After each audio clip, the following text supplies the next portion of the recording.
이자는 몇 프로예요? 저는 매번 적금 만기 날이 되면 은행에 가서 물었습니다. 적금을 연장하거나 새로 적금을 가입할 때 조금이라도 높은 이자를 주는 곳에 가입하기 위해서였죠. 저는 사회생활을 하기 전 그리고 사회생활을 하면서도 늘 적금을 가입했고 0.01%까지 고려하면서 이자에 가장 큰 의미를 두곤 했습니다.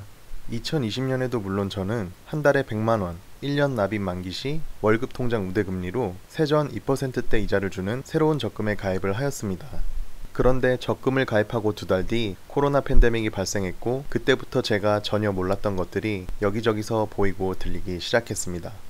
글로벌 경제 위기, 증시 붕괴, 코스피 코스닥 폭락, 사이드카, 서킷 브레이커 같이 평소에 뭔지도 모르고 관심도 없었던 것들이 시시각각으로 뉴스, 유튜브, 주위 사람들로부터 어디에 큰 불이라도 난 듯 오르내리고 있었습니다. 저는 어딜 가나 들려오는 경제와 주식에 대한 궁금함에 못 이겨 자의반 타의반으로 읽기 쉬워 보이는 주식책을 하나 사서 읽어보기 시작했습니다. 책을 다 읽고 나서 저는 무슨 생각이 들었을까요? 내일 바로 주식 투자를 해보자 였습니다. 주식이 무엇인지, 왜 투자를 해야 하는지 책을 통해서 신선한 충격을 받았고 당장 소액으로라도 투자를 해보기로 결심하게 된 것이죠. 그럼에도 불구하고 당시 저는 주식 투자가 처음인데다 주식하면 패가 망신한다라는 말을 철칙으로 믿고 살았기에 주가가 1만원대인 주식을 사는데도 손가락이 덜덜 떨렸습니다.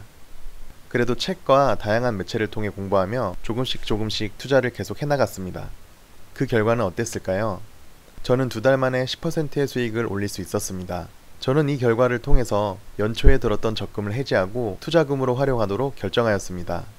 그럼 약 7개월 동안 들었던 적금을 통해 얻은 수익은 얼마나 됐을까요? 7개월 동안 세후 이자가 9,000원이 나왔습니다.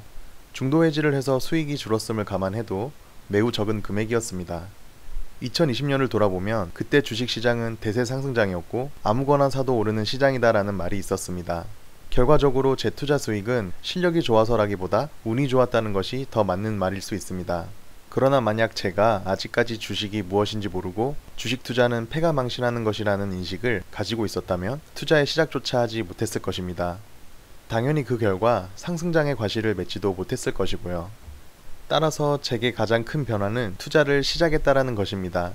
2차 폭락, 더블딥이라는 수많은 증권 전문가들의 의견도 많았기에 경험이 부족한 초보 투자자로서 저 또한 많은 용기가 필요했습니다.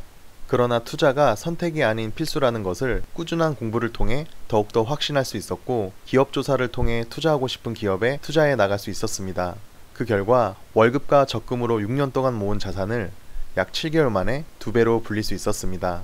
투자의 시작은 투자의 필요성을 인식하고 원금 손실에 대한 두려움을 이겨내서 투자에 대한 관점을 바꾸는 것이라고 생각합니다. 저 또한 그 두려움을 너무나 잘 알고 있습니다. 그러나 이 두려움을 깨고 나서부터 저는 주식뿐만 아니라 다른 재테크 방법에도 눈뜨게 되었고 현재 자산 증식을 위한 노력을 꾸준히 해나가고 있습니다. 원금 손실이나 투자가 두려우신 분들도 이 두려움부터 이겨내는 것이 투자를 위한 가장 첫걸음임을 꼭 아셨으면 좋겠습니다.